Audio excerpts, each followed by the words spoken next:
Tempo comum, 14ª semana, quinta-feira. Tema: 16. A missão sobrenatural da Igreja.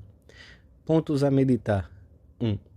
A Igreja anuncia a mensagem de Cristo e realiza sua obra no mundo. 2. A missão da Igreja é de ordem sobrenatural, mas ela não se desentende das tarefas que afetam a dignidade humana. 3. Os cristãos manifestam a sua unidade de vida mediante a promoção das obras de justiça e de misericórdia. Pelo sinal da Santa Cruz, livrai-nos Deus, nosso Senhor, dos nossos inimigos. Em nome do Pai, do Filho e do Espírito Santo. Amém. Meu Senhor e meu Deus, creio firmemente que estás aqui, que me vês, que me ouves. Adoro-te com profunda reverência. Peço-te perdão dos meus pecados e graça para fazer com fruto este tempo de oração. Minha Mãe Imaculada, São José, meu Pai e Senhor, meu anjo da guarda, intercedei por mim.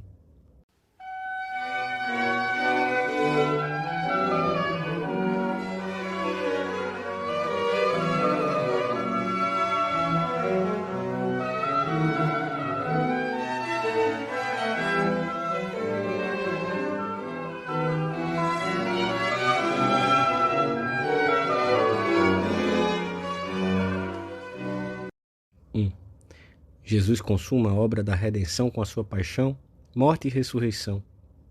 Após a sua ascensão ao céu, envia o Espírito Santo para que os seus discípulos possam anunciar o Evangelho e fazer com que todos participem da salvação. Os apóstolos são, assim, os operários enviados à messe pelo seu dono, os servos enviados para chamarem os convidados às bodas, com a recomendação de encherem a sala do banquete. Mas, além desta missão, os apóstolos representam o próprio Cristo e o Pai. Quem vos ouve, a mim me ouve. E quem vos rejeita, a mim me rejeita. E quem me rejeita, rejeita aquele que me enviou. A missão dos apóstolos ficará intimamente unida à missão de Jesus. Como o Pai me enviou, assim também eu vos envio. Será precisamente através deles que a missão de Cristo se estenderá a todas as nações e a todos os tempos. A Igreja, fundada por Cristo e edificada sobre os apóstolos, continua a anunciar a mesma mensagem do Senhor e realiza sua obra no mundo. O Evangelho da missa de hoje narra como Jesus insta com os 12, que acaba de escolher, para que partam e cumpram a sua nova tarefa. Este primeiro encargo é preparação e figura da missão definitiva que o Senhor lhes confiará depois de ressuscitar. Ide, pregai o Evangelho a todas as nações. Eu estarei convosco todos os dias até o fim do mundo. Até a chegada de Jesus, os profetas haviam anunciado ao povo escolhido do Antigo Testamento os bens messiânicos, às vezes com imagens adaptadas à sua mentalidade, ainda pouco madura, para entenderem a realidade que estava próxima. Agora, nesta primeira missão apostólica, Jesus envia os seus discípulos com a missão de anunciarem que o reino de Deus prometido é iminente e manifestarem os seus aspectos espirituais. O Senhor concretiza o que devem pregar. O reino de Deus está próximo. Não lhes diz nada sobre a libertação do jugo romano que oprimia a nação, ou do sistema social e político no qual deviam viver, ou de outras questões exclusivamente terrenas. Cristo não veio para isso, nem para isso foram eles escolhidos. Viverão para dar testemunho de Cristo, para difundir a sua doutrina e participar a salvação a todos os homens. Foi o mesmo caminho seguido por São Paulo. Se lhe perguntarmos de que coisa costumava tratar na pregação, ele mesmo as compendiará assim: julguei não dever saber coisa alguma entre vós, a não ser Jesus Cristo, e este crucificado. Fazer com que os homens conhecessem mais e mais Jesus Cristo, com conhecimento que não se detivesse somente na fé, mas se traduzisse nas obras da vida, foi nisso que o apóstolo se empenhou com todas as energias do seu coração. A igreja, continuadora no tempo da obra de Jesus Cristo, tem a mesma missão sobrenatural que o seu divino fundador transmitiu aos apóstolos. A igreja nasceu com a missão de expandir o reino de Cristo por toda a terra, para a glória de Deus Pai, a fim de tornar todos os homens participantes da redenção salutar e de orientar verdadeiramente através deles o mundo inteiro para Cristo. A sua missão transcende os movimentos sociais, as ideologias, as reivindicações de grupos.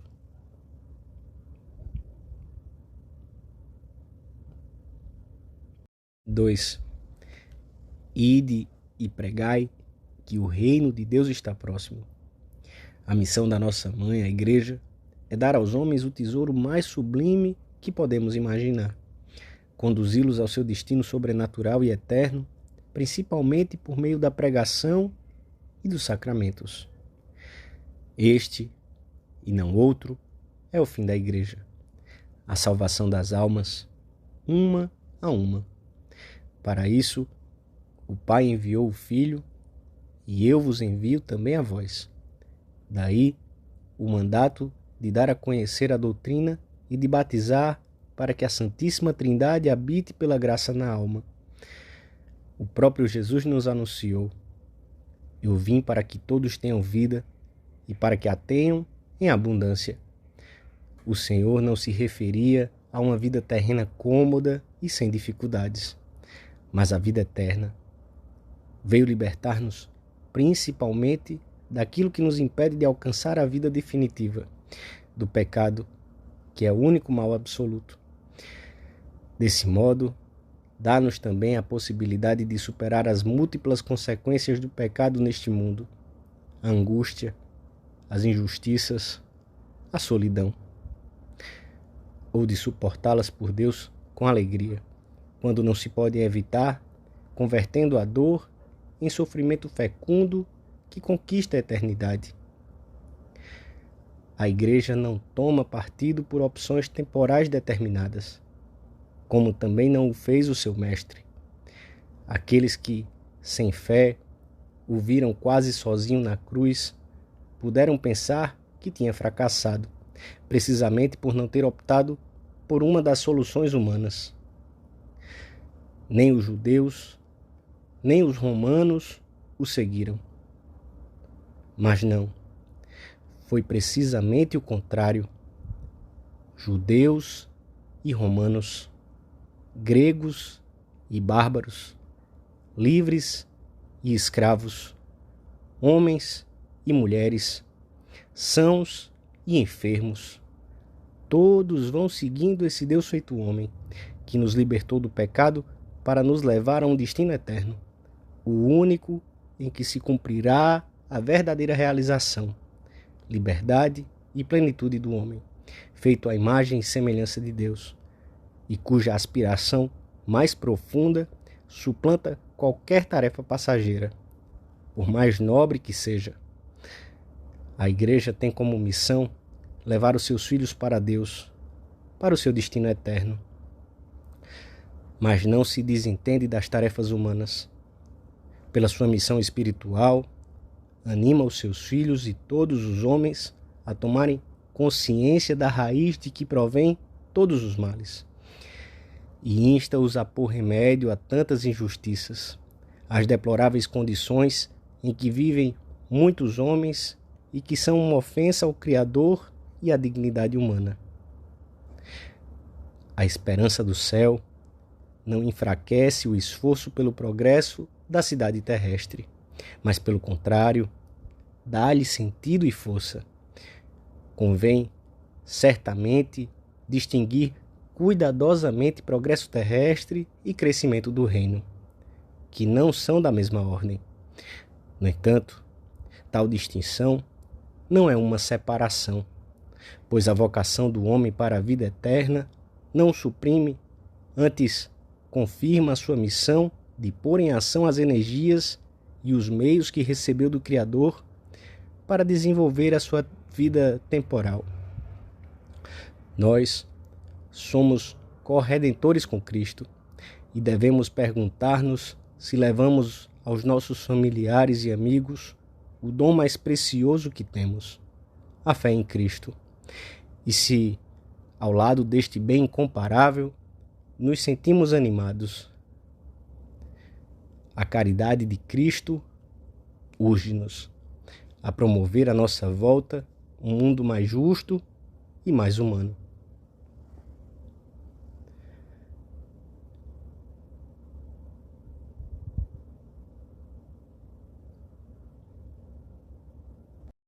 Três.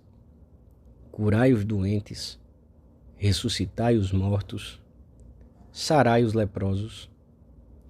Já nos começos da Igreja, os fiéis cristãos levavam a fé a todos os lugares.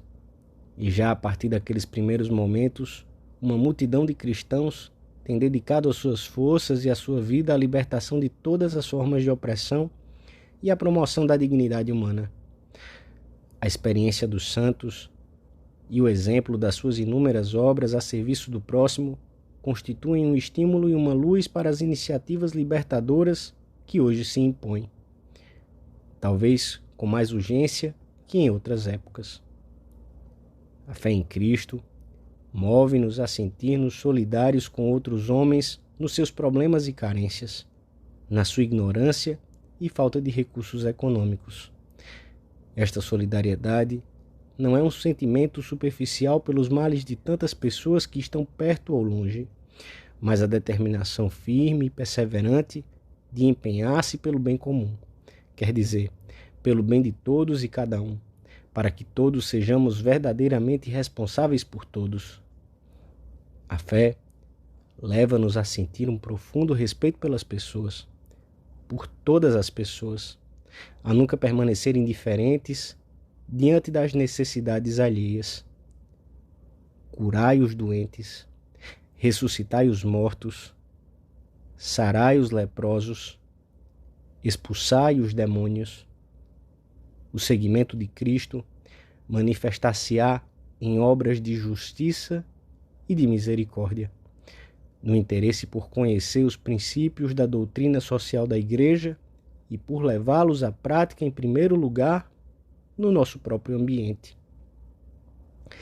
De cada um de nós deveria poder-se dizer no final da vida que, como Jesus Cristo passou fazendo bem na família, com os colegas de trabalho, com os amigos, com aqueles que encontramos casualmente. Os discípulos de Jesus Cristo devem ser semeadores de fraternidade em todo momento e em todas as circunstâncias da vida. Quando um homem ou uma mulher vivem intensamente o espírito cristão, todas as suas atividades e relações refletem e comunicam a caridade de Deus e os bens do reino. É necessário que os cristãos saibam colocar nas suas relações cotidianas de família, amizade, vizinhança, trabalho e descanso, o selo do amor cristão, que é simplicidade, veracidade, fidelidade, mansidão, generosidade, solidariedade e alegria.